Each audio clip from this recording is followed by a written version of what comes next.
Yan guys, ang aking ulam. O diba? Malunggay na may konting hipon para may lasa-lasa naman siya. At saka okra. Yan, may konting bagoong yan. Nilagyan ko ng konting bagoong pang paalat.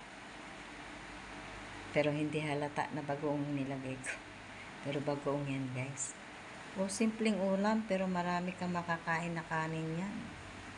Sigurado ko lang na bundat na naman ang inyong super yaya.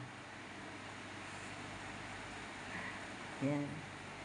Ganyan lang ang gusto kong mga ulam. Walang mantika yan guys. O diba?